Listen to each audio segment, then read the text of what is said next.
What's up? Welcome back to Race 164. Today, we are wrapping up round 2 of the 2024 Off-Road Challenge. We got 4 tasty matchups for you today. Let's get right to the live action. Roar!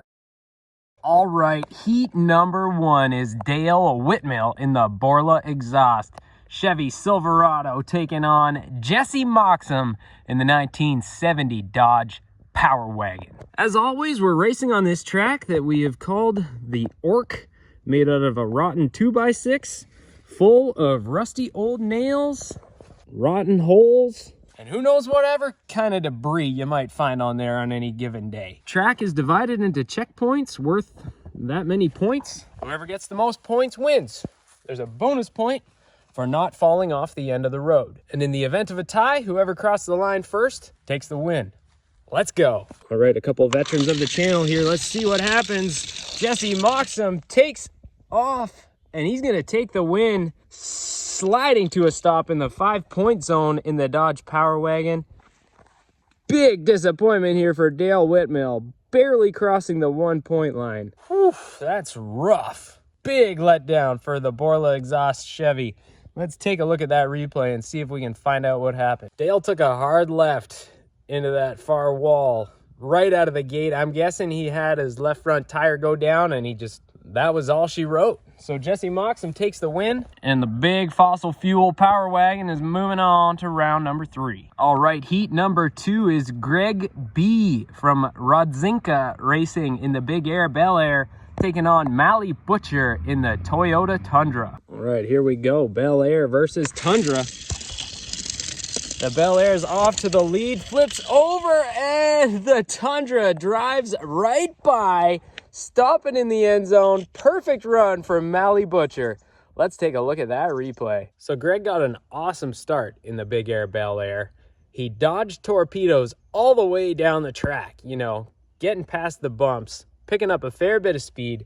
Then across the number 5 line, he got in that hole and just launched out of it and came down on his side, rolled onto his roof. So that was it. Just 5 points for Greg. Mally Butcher took things a little more slow and steady, which ended up being the winning strategy. Still caught air out of the same spot there at the 5-point line, but was able to handle it better. Rolled into the end zone for a stop, 7 points. And Mally Butcher moves on to round number 3. All right, our third heat of the day is Cameron Slater in the Chevy K5 Blazer, taking on Josh Jensen in the Tesla Cybertruck. All right, here we go. Blazer versus Cybertruck. Look at this race. Door to door crashing. Oh my goodness. Did Cameron cross the line? No, he did not. So close, Cameron. I don't know who crossed the 5-point line first. I think it was Josh. We're going to have to check that replay. This is an awesome race. It's pretty even to start out with, all the way to the middle of the 2-point zone where Cameron hits a bump. Look at that right there. Let's just pause that. Look at that. If that isn't the thumbnail, I don't know what is. Such a cool freeze frame. Then Josh gets out to the lead. Cameron falls in behind him. Then Josh spins out, puts it into the far wall, comes back across the track. Cameron hits him, and Josh crosses that 5-point line first. At this point, I'm sure Cameron has got it, but unfortunately, the Blazer just barely stops shy of the finish line. So they both get 5 points. Josh crossed the line first, so that the tie goes to Josh. And Team Slater, unfortunately, has only got one brother moving on to round 3. Cameron came close, but all their hopes now lie with Kyle. The Cybertruck squeaks out a victory here in round 2, and Josh Jensen is moving on to round 3. Man, it has been a rough day for Chevys. Wow. Cameron and Josh have both been supportive of this silly hobby of mine. Cameron, in particular, is just super enthusiastic. So it hurts a little bit when I see him lose. But Cameron, we'll see the Blazer again at the Weekender truck meet whenever I do that. And this next matchup has me in a similar spot, even more so. Because in heat number 4, we have 2 people who have been very, very supportive of this show. We got Jared Ayton in the Jeep Wagoneer taking on Titan Thunder from Diecast Mayhem. This matchup has got me all kinds of tore up. Jared has been encouraging me on this little journey from day one. Diecast Mayhem, come to the party a little more recently, but was my very first member, my very first official member, the first person to buy a pit pass. I'm pretty sure they were first. I've got two. At the time of this recording, we got two members, all right? Diecast Mayhem and Trackwork Orange. And I'm pretty sure Diecast Mayhem was first, but I'm not totally sure. But either way, listen, when I logged in and I saw that I had two members, it made me feel a way I have never felt before. Now, don't get me wrong. Just watching my videos, hitting the like button, subscribing to the channel, that's awesome. And I'm really not going to ask for more than that. But if you like the show and you want to support it in a different way, you can do that now by buying a pit pass. It's $1.99, the price of a Hot Wheels car per month. Funny how that worked out. Almost as if I was super intentional about that price. With that, you get some behind the scenes content, a member badge, you get early access to all my videos, but primarily you just get my undying gratitude. And it baffles my mind a little bit that I've made a little bit of money playing with toy cars in my backyard. Listen, if you're one of those people watching who has a small channel of your own, just keep going. Keep grinding. You're gonna get there. It's mostly just about, not stopping. I think that's why so many YouTube channels fail, is because they just run out of steam. A year ago, I had 200 subscribers. Now I'm at 750 some. I've officially generated revenue by racing toy cars in my backyard.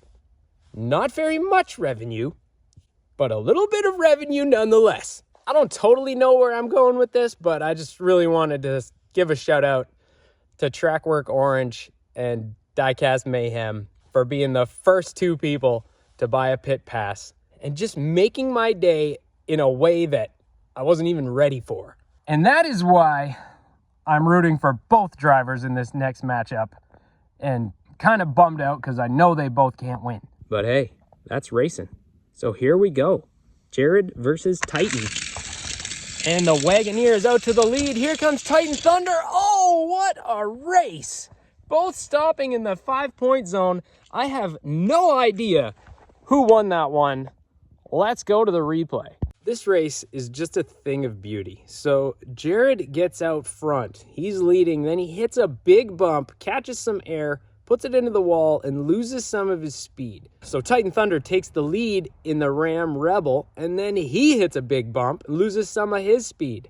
At this point, Jared is on the gas. He's holding that pedal down to the mat, and he just barely noses out Diecast Mayhem at the line to take the heat win. In dramatic fashion, Jared Ayton moves on to round number 3, and Diecast Mayhem, I'm afraid you're done.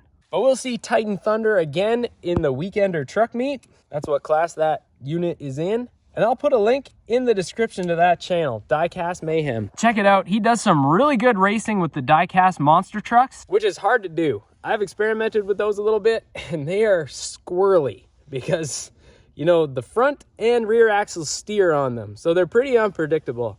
So kudos to Diecast Mayhem for making content with those things. He's also got some real Monster Jam footage on there, which is pretty cool to see. So let's recap. Moving on to round 3, we have Mally Butcher, Jesse Moxham, Josh Jensen, and Jared Ayton.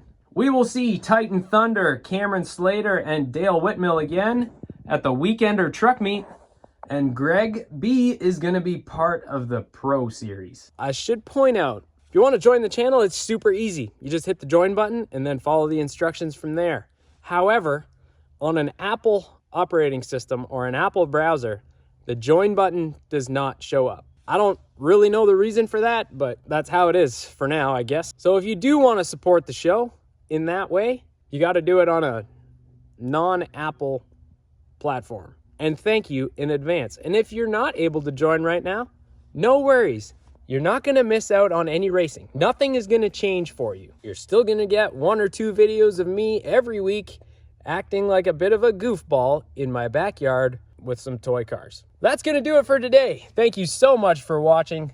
So excited for round 3 of the Orc. This year's tournament has been so fun, and it's only going to get better because the matchups are getting, we're whittling it down to just the best cars now. But that's it for now. Thanks for watching. Remember, Jesus loves you, and so do I. And I'll see you next time right here on Race 164.